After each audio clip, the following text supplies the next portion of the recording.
Like you simply automate the lender routing versus sales managers doing it on their own, you will send to less lenders and you will get more approvals. Let me say that again. If you will standardize the way that you send deals to lenders, you will send them to less lenders and you will get more approvals. Why does that matter? Well, in our DMS data that we looked at, 78% of customers that are approved as submitted end up buying from that dealership. That's what I got. You guys have been awesome. Let's have a great NADA, and I'll see y'all around. 115 West Hall 22. I'll see y'all there. Peace.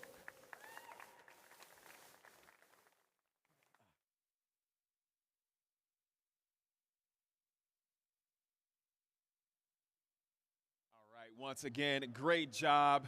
Some valid information. So now everyone knows where the revolution will take place and where it won't take place, right?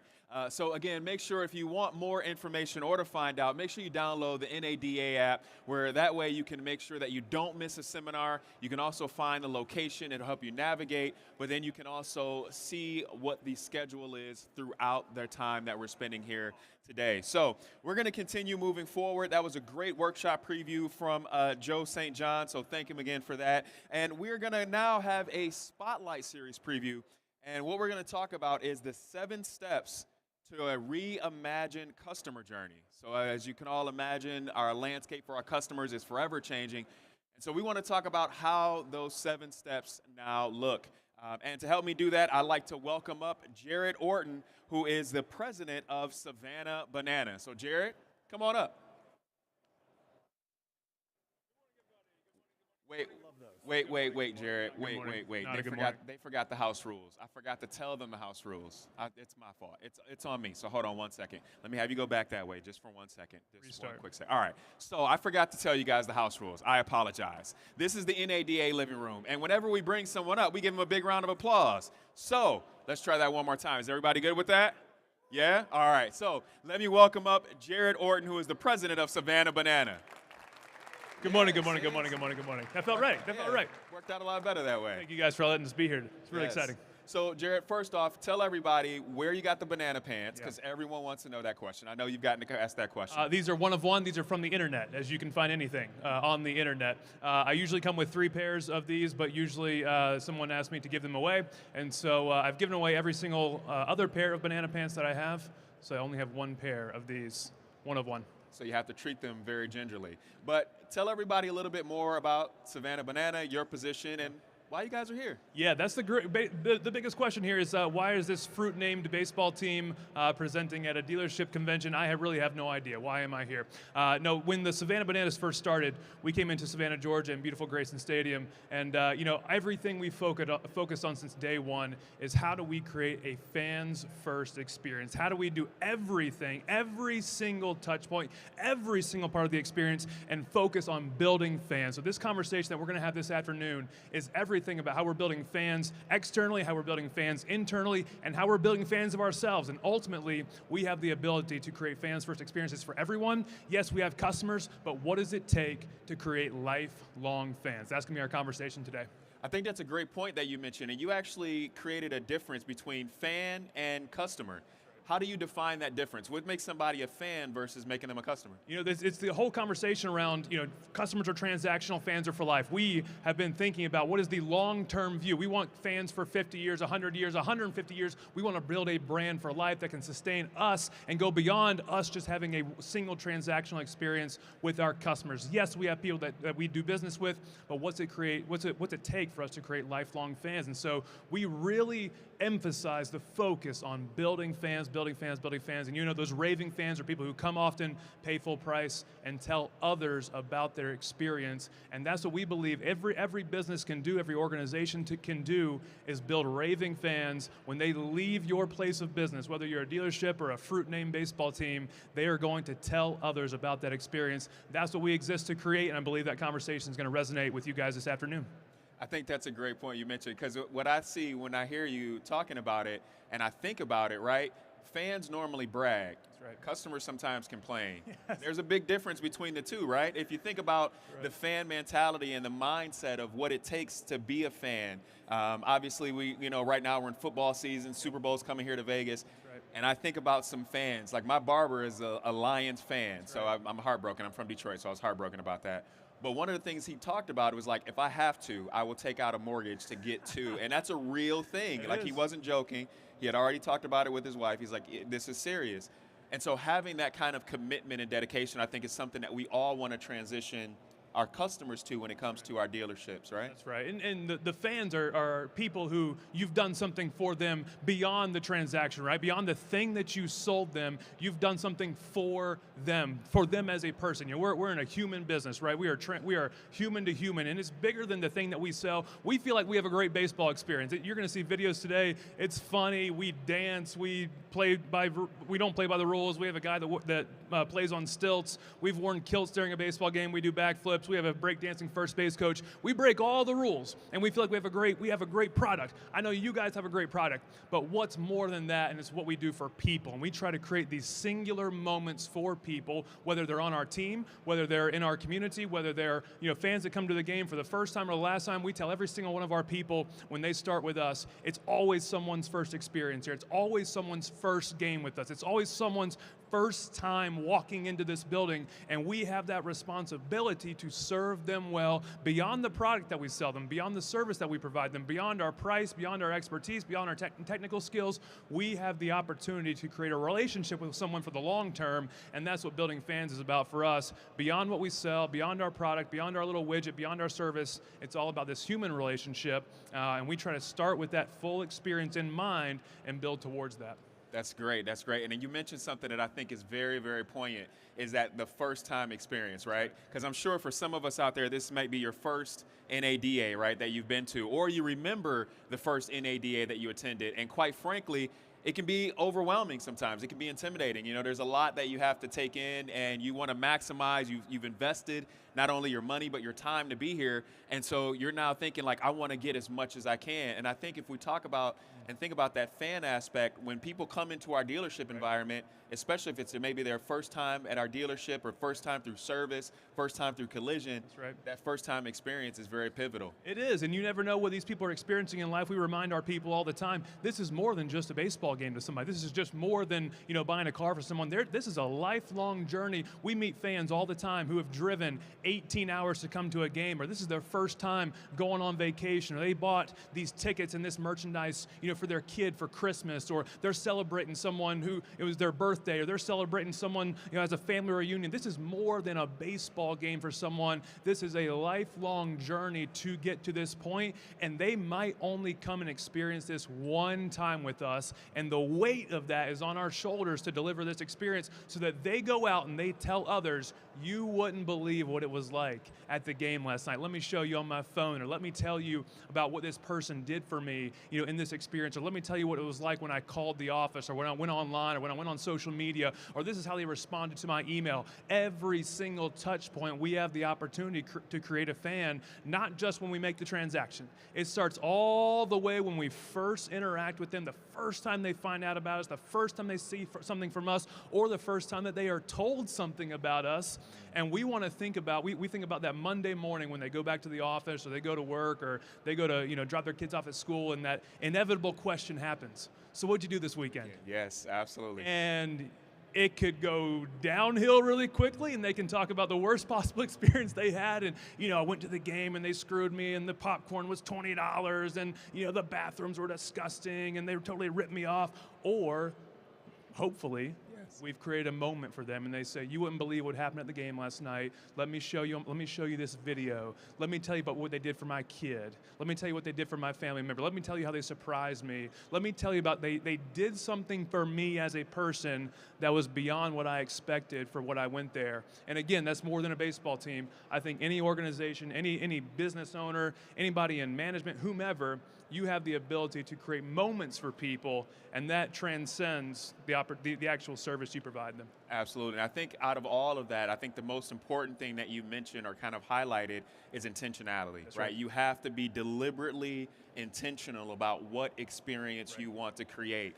And so I know that you're going to share 7 steps, and I don't want you to share all 7 right now, because I want to make sure that they come to see you a little bit later. But maybe share just one step, or maybe your favorite step that you've kind of identified out of the 7.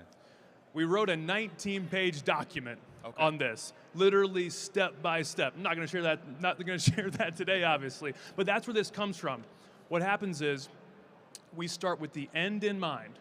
When that person walks out of our stadium, when that person walks out of your dealership or goes home, what do they say? For us, we want them to say, that was the most fun I've ever had at a baseball game before. Ultimately, we want them to say, that's the most fun I've ever had in my life. And then we work backwards, all the way back to the first time they interact with us, and we think about every touch point from there, from the moment that they interact with us on social media, from the moment they buy their tickets, from phone calls to when they first walk in, to when they park. You know, we have our parking staff dressed up as penguins.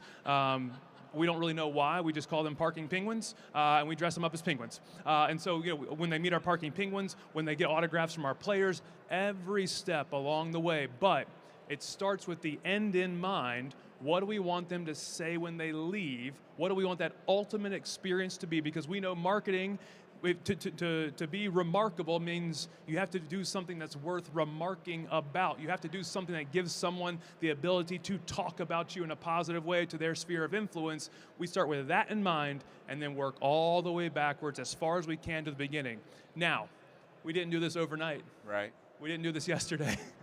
We didn't do this a year ago. We've been at this for like 12, 15 years, and it just started with one idea, and then another idea, and then another idea, and then another idea. And then you look forward 12, 15 years later, and it's like, oh my gosh, I can't believe we were so simple back then. Right. Look how far we come. This is not an overnight success, but one step at a time, thinking about the end in mind.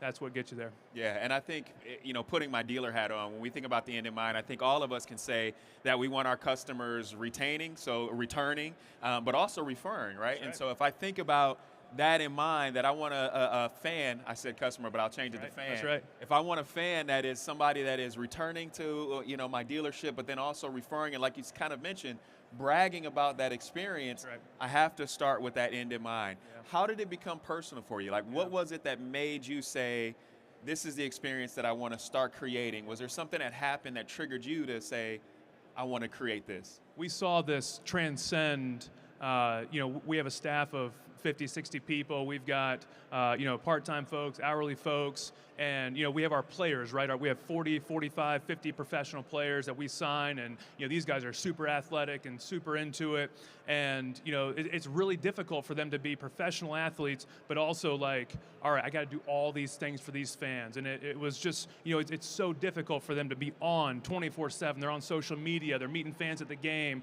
they're playing for 2.5 hours. Like, it's an intense experience. And I remember we saw, you know, a kid came onto the field and asked for an autograph from one of our players. And he got on one knee, turned around and said, I'd like to have your autograph first. And the player asked for the autograph for the kid, and the kid just lost his mind, right? And I thought, there it is. There it is. That's the thing that we're trying to create. We want one person to do something for one person and an ability to create a lifelong story and lifelong memory for those fans. And I'll tell stories this afternoon about all the things we've seen, just individual people doing one simple act of kindness for one additional person, all through that lens of we're just here to build fans. And so we've tried to drill that down through our entire organization, full-time staff, part-time staff. If you just joined us yesterday, or if you've been with us for 12 years, or you're a new player or a returning player, all the way in between, everyone knows the sole mission here is to build fans, create fans, create fans, create fans. And when I see those little moments like that, I know, man, it just clicked. Yeah. That person just had a lifetime memory, just became a lifelong fan. So it's all about cultivating the culture Right. that you want to see. And I think you brought up a great point. It doesn't start with one person doing everything, No. but it really starts with one person doing one thing. And if every person could That's right. take that one aspect, like, I'm just going to do this one thing, That's right. but if I have 100 people doing one thing, That's it. that's a lot more things getting done than I have to worry about one single person trying to do everything. That's it. It starts with one. And what happens is the stories become scalable, right? You know, that act is not scalable. You doing something for every single one of your customers is not scalable, right? You can't show up to all their houses. You can't make all the phone calls. You can't do every single thing. But you start putting that mindset into the rest of your team and saying, we exist to build fans here. We're trying to create lifelong fans of what we do, our dealership, our brand, our community, our store. And then we say, okay, what's one thing we're going to do today? and then we celebrate that with the people who do it. We bring them in front of our team and say, look at this guy right here, look at this girl right here. Let me tell you the story of what he or she did for our customer. Let me tell you the story of how she created a fan, he created a fan. Let me read you this email that we just got from someone who just told us how much we cared for them and how it was more than a car buying experience, how it was more than a baseball game. And we celebrate those things, we recognize those things, and those stories become scalable throughout the organization and throughout our fan base. Jared, that's amazing. So for everyone out there that wants to get all 7 steps, remind them what time and where you'll be this afternoon. I'll be right upstairs here at 1:15, I think 1:15, 1 o'clock, 1:15, it's on the calendar. I'll be up there around 1 o'clock, 1:15. We're gonna talk through, it's gonna be a lot of fun. I'll be wearing these banana pants, you can't miss it. All right, sounds good. Jared, thank you for your time. My pleasure. And once again, Thanks, if you guys. want to exactly know, yes, give him a round of applause. If you want to know exactly where he is, remember, check the app. It'll be there by 1:15. Make sure you check out that session.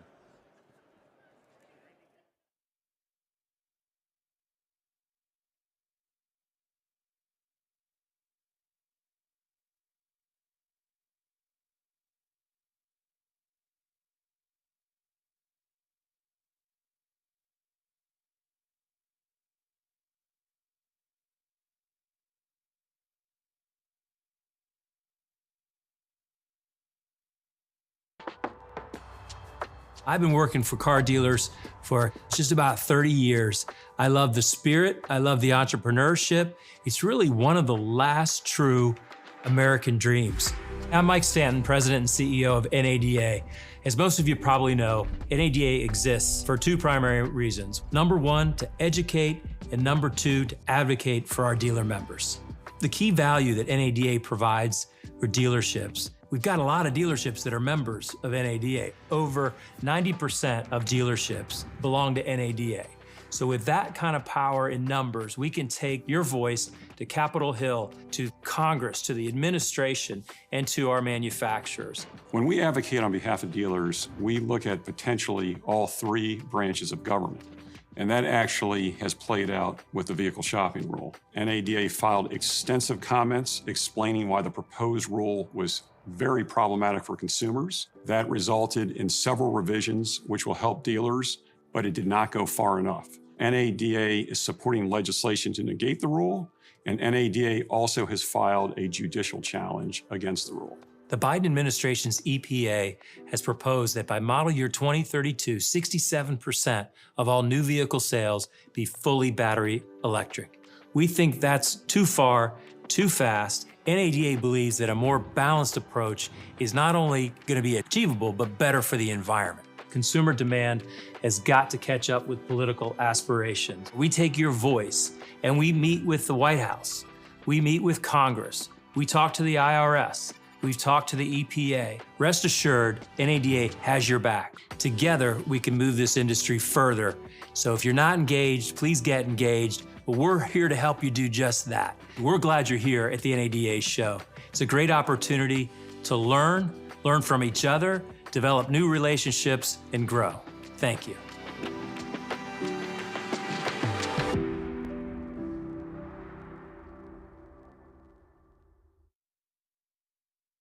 Absolutely. There are a ton of ways that NADA is here for you and working for you and with you. And really, when it comes to day-to-day operations, everyone wants to know, how is Washington going to affect my day-to-day operations? Well, we're going to talk about it. And to help us do that, I'd like to welcome up Christian Prather, who is our Director of Policy and Grassroots Advocacy for NADA. And joining her is Rick DeSilva Jr., who is our dealer Liberty Subaru, in Emerson, New Jersey. So, as always, house rules, give them a big round of applause and make them feel welcome. Come on up.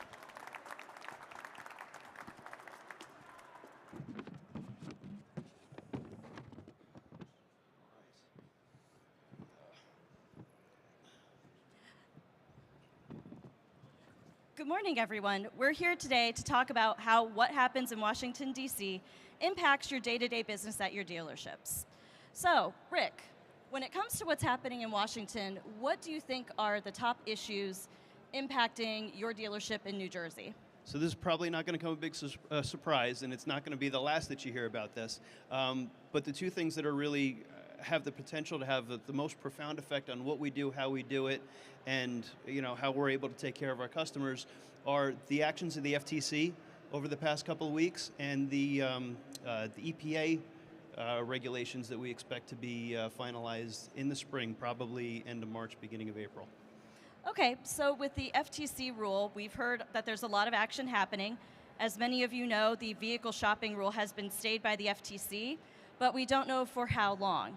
So we're still pursuing a lot of legislative options, and there are things that you can do back home from your dealership to help us out.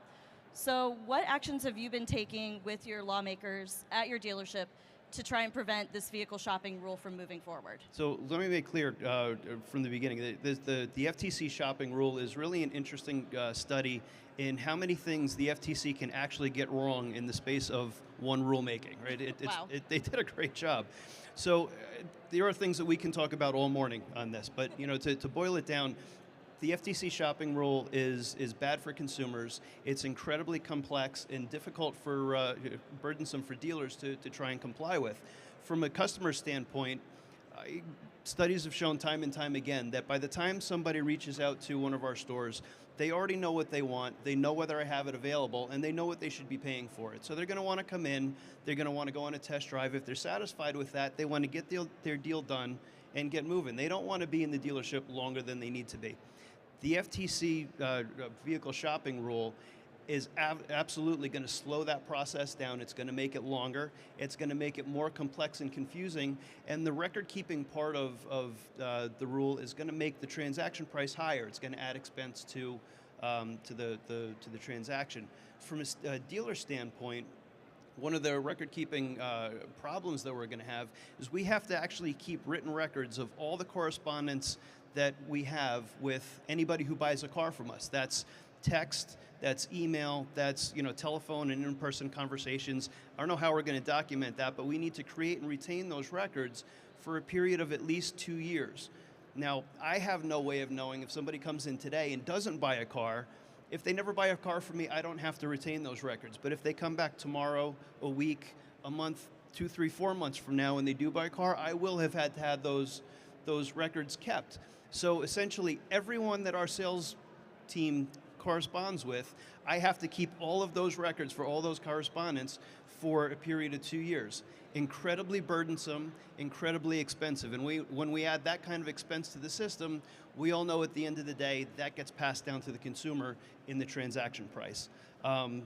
The other big problem to perform before they come up with market-changing rulemaking, like the shopping rule, for instance, defining a problem, seeing that this is a problem that needs regulation. The data that they're relying on is critically flawed in so many areas. Their cost-benefit analysis. What's the cost of compliance versus the benefit to consumers and the market? Given the fact that they can't tell us what compliance looks like, I'm going to argue that their estimated cost of compliance is probably flawed. Consumer testing, to the extent that there's a problem that does need to get fixed, does the proposed solution actually fix the problem? And we already talked about it. It's going to make the process longer, more confusing, and more expensive. I like to think that wasn't their goal. But that's how that's the actual result. So I would say that that's probably that part of the process wasn't followed either. So the ask there would be anytime you're interacting with any of your federal legislators, ask them to co-sponsor the FTC Redo Act. It's been introduced in the House and in the Senate. We have good traction, but like anything else, the more co-sponsors, the better. Thank you. So in another agency, 3 letters, you can name it, it's the EPA. How are the EPA EV mandates impacting your business since they're saying that 67.5% of all vehicles need to be electric only in under 10 years? Do you think that